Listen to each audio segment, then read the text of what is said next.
Islamic banking کے کار اجارہ کا حکم۔ عبداللہ صاحب کراچی سے پوچھتے ہیں، میرا سوال اسلامک بینکنگ کی کار اجارہ کے بارے میں، کیا یہ اسلامی کس طرح ہے اور کنونشنل بینکنگ سے مختلف کس طرح ہے؟ نیز اگر میزان بینک سے میں گاڑی لیتا ہوں تو وہ مجھے تکافل دیتے ہیں، کیا وہ میرے لیے لینا جائز ہوگا یا نہیں؟ بھائی کنونشنل بینک سے اور یہ جو میزان بینک کا کار اجارہ ہے یا اسلامی بینکوں کے بہت فرق ہے اس میں۔ کنونشنل بینک تو آپ کو قرضہ دے گا، وہ آپ کی بلا سے آپ جو مرضی کریں، اور اگر وہ گاڑی آپ کو وہ گاڑی دیتا ہے تو وہ بینک خود گاڑی خرید کے آپ کو بیچے گا، اور پھر قسطیں وقت پہ ادا نہیں ہوں گی تو سود لگتا چلا جائے گا اس کے اوپر، اور وہ بینک کے پروفٹ میں شامل ہوگا وہ سود۔ تو کنونشنل بینکوں میں یہ 2-3 طریقے رائج ہیں، اس سے ملتے جلتے اور بھی ہیں جو بالکل وہی ہیں، یعنی خالص سود ہے وہ۔ پھر وہ گاڑی جب آپ کی ضبط کرتا ہے تو سارے پیسے آپ کے ہڑپ کر لیتا ہے، اگر آپ نے قسطیں ادا نہیں کی وہ پینلٹی کے نام سے کھا جاتا ہے، وہ اپنے پروفٹ میں شامل کرتا ہے۔ جبکہ اسلامک بینک کیا کرتا ہے کہ آپ کو گاڑی خرید کے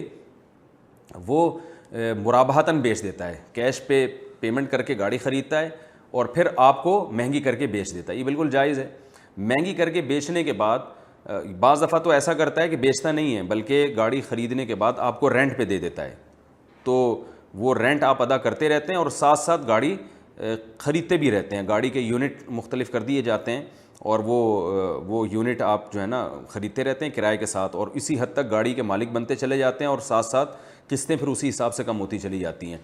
اور بعض دفعہ ایسے بھی ہوتا ہے، بینک یوں بھی کرتا ہے، کیونکہ ابھی مختلف بینکوں میں مختلف طریقے رائج ہیں، یہ بھی ہوتا ہے کہ وہ آپ کو مہنگے داموں قسطوں میں بیچ دیتا ہے، اور وہ یہ آپ سے کہتا ہے کہ آپ نے اگر قسط بر وقت ادا نہیں کی تو میں آپ سے پینلٹی لوں گا، لیکن وہ پینلٹی میرے پروفٹ میں شامل نہیں ہوگی، وہ اس کا صدقہ کیا جائے گا۔ اور یہ امام مالک رحمہ اللہ تعالیٰ کے مسلک میں یہ اس کی اجازت ہے کہ اگر کوئی شخص وقت پہ پیمنٹ نہ کرے اور آپ اس کو اس کا پابند بنا سکتے ہیں کہ تم پر یہ لازم ہے کہ تم نے وقت پہ پیمنٹ نہیں کی تو تم غریبوں پہ صدقہ کرو گے اتنا اماؤنٹ، تاکہ تمہیں سزا ملے۔ تو چونکہ اب لوگوں کو ایسے چھوڑا نہیں جا سکتا، آپ اگر کسی کو کہہ دیں کہ آپ نے یعنی کھلے عام بینک اس طرح گاڑیاں دے اور کہے کہ پیمنٹ وقت پہ ادا کر دینا، نہیں کی تو کوئی سزا نہیں ہے، تو پھر کوئی بھی ادا نہیں کرے گا۔ یہ پریکٹیکلی یعنی آپ کر کے دیکھ لیں، 1000 میں شاید کوئی ایک آدھ ہو جو پیمنٹ ادا کر دے، تو کوئی نہ کوئی سزا لگانی ضروری ہے۔ تو وہ امام مالک کے قول سے لیا گیا ہے کہ جو ہے وہ آپ پہ جرمانہ لگے گا، لیکن وہ جرمانہ بینک کا پروفٹ نہیں ہوگا۔ تو کنونشنل بینک میں اور اسلامک بینک میں بڑا فرق یہ ہے کہ یہ پینلٹی اسلامک بینک اپنے پروفٹ میں شامل نہیں کر سکتا کسی بھی صورت میں، اور وہ جو کنونشنل بینک ہیں وہ اس پینلٹی کو اپنے پروفٹ میں شامل کرتے ہیں۔ اور پھر اس کے علاوہ بھی بہت سارے فروق ہیں، میں اس پر مستقل ایک بیان میں اسلامک بینکنگ اور کنونشنل بینکنگ میں فرق پر ایک میرا پورا بیان تفصیل سے ڈیٹیل سے میں ریکارڈ کرا چکا ہوں۔ یوٹیوب پہ آپ سرچ کریں گے میرا نام لکھ کے تو وہ پورا ڈیٹیل میں بیان آ جائے گا، وہ آپ سن لیجئے۔ تو وہ صدقہ کیا جاتا ہے، پھر وہ سال میں وہ لاکھوں کروڑوں کی رقم جو جرمانے کی مد میں جمع ہوتی ہے وہ سب چیریٹی ہو جاتی ہے وہ رقم،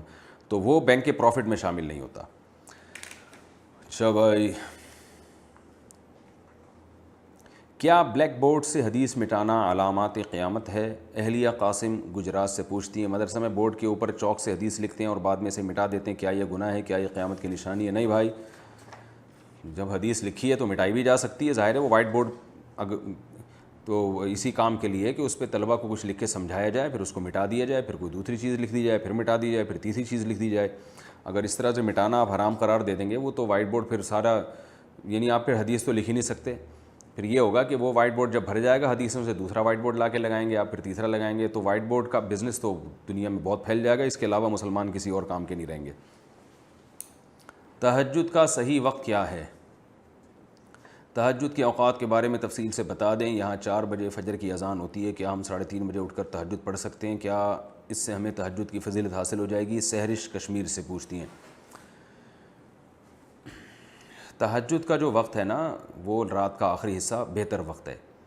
اور رات کا آخری حصہ کیا ہوتا ہے، آپ جو چارٹ ہوتا ہے یا جو نقشے ہوتے ہیں جس میں سحری کا وقت لکھا ہوتا ہے وہ ہر علاقے میں مختلف ہے، تو آپ وہ دیکھیں، یہ نیٹ پہ سرچ کر لیں، نیٹ پہ ایسی اپلیکیشن آتی ہیں جو ڈاؤن لوڈ کر لی جائیں تو آپ کو پتہ چل جائے گا کہ صبح صادق کب شروع ہو رہی ہے۔ تو صبح صادق کا جو وقت ہے اس سے پہلے کا وقت فجر کا تہجد کا وقت ہے، جو سحری کا آخری وقت ہوتا ہے جس میں ہم سحری کھا کے ختم کرتے ہیں۔ تو اذانوں کا اعتبار نہیں ہے، کیونکہ اذانیں تو اکثر صبح صادق کے کافی دیر کے بعد جا کے ہوتی ہیں، تو اذان سے پہلے نہیں، آپ نے وہ نقشہ میں ٹائم دیکھ کے رکھنا ہے کہ صبح صادق کا وقت آپ کے علاقے میں کتنے بجے شروع ہو رہا ہے۔ اگر 4 بجے شروع ہو رہا ہے تو 4 بجے سے پہلے جو نماز پڑھی جائے گی نفل نماز وہ تہجد کی نماز ہوگی، اور 4 بجے کے بعد جو پڑھیں گے وہ تہجد نہیں ہوگی، بلکہ وہ اس میں تو نماز پڑھنا مکروہ ہے سوائے فجر کی 2 سنتوں کے۔ تو اس میں اگر اذان ہو بھی جائے تو وہ یعنی اگر 4 بجے سے پہلے اذان ہو گئی ہے تو اذان ہونے کے باوجود فجر کا وقت داخل نہیں ہوا، اور اگر 4 بجے کے بعد اذان ہوئی ہے تو 4 بجے آپ کے نقشے میں ٹائم لکھا ہے تو 4 بجے اذان کا وقت 4 بجے صبح صادق شروع ہو چکی ہے۔ تو اذان کا اعتبار نہیں ہے، وہ نقشے کا اعتبار ہے۔ اس میں آپ دیکھیں صبح صادق کا ٹائم کیا ہے، صبح صادق کا جیسے ہی ٹائم داخل ہوگا تہجد کا وقت ختم اور فجر کا شروع۔